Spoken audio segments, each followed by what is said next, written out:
পাগল আছে, অরিজিনাল পাগল। আমি কিন্তু একজন সাজের পাগল। এই যে আমি লাল পোশাক পরছি, মাথায় লম্বা চুল রাখছি, মোটা মোটা দানার মালা নইছি, পাগল হইছি। আসলে অরিজিনাল পাগল কিন্তু আমি না। আসল পাগল দেখো হরিচাঁদ পাগল, আসল পাগল দেখো গুরুচাঁদ পাগল, আসল পাগল দেখো কার্তিক পাগল, আসল পাগল দেখো গণেশ পাগল। তবে গণেশ পাগল চিনতে পারলে, গণেশ পাগল চিনতে পারলে জীবন তার সফল। চিন্তা করি দেখছি আমি নিজে এক পাগল, চিন্তা করি দেখছি আমি নিজে এক পাগল। পাগল পাগল আমি যে বদ্ধ পাগল, এই যে পাগল পাগল তুমিও বদ্ধ পাগল। অন্যকে পাগল বলিয়া ভাবো পাগল, চিন্তা করে দেখছি আমি নিজে এক পাগল।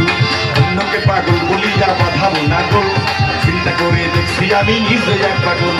পাগল পাগল আমি যে বদ্ধ পাগল, এই যে পাগল পাগল তুমিও বদ্ধ পাগল।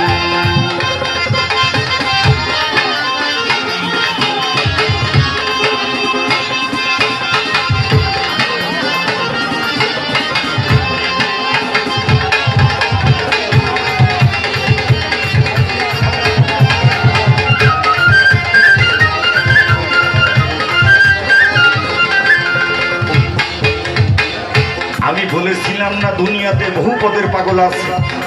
আর একজন পাগলের কথা কইয়ে যাই, বিভিন্ন কুল বলে অঞ্চলে দুঃখ রইল না মনে, আমি সারা জীবন ঘর করলাম এক পাগলের সামনে।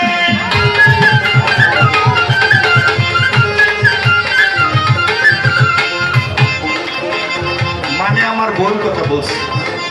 আমি যারে বিয়ে কইরা ঘরে আনছি উনি আবার ভিন্ন জগতের এক পাগল। দাদা ফোন দিয়েছে, গান গাইতে যাইতে হবে বরিশাল 12 বাজে। আমি বলছি সকালে সকালে করা রান্না করো, গান গাইতে যাবো। প্রায় জ্যৈষ্ঠী মাসের মেলার পরে আর একদিন ঘরে পাইলাম না। প্রত্যেক দিন খালি গান গাইয়ে বেড়াইলা, সংসার করবো কার সাথে আমাকে বলছে। তাও আবার টানা টানা সুর, 11.5 স্কেল। আমার ঘরের মেয়ে ডেলি ডেলি গান গাইতে গেলে আমি তোমার গরু গোসর দিতে পারবো না, তোমার সন্তান স্কুলে যেতে পারবো না, আমি সংসারই তোমার করবো না। উনি আবার ভিন্ন জগতের পাগল। আমি নকুল বলে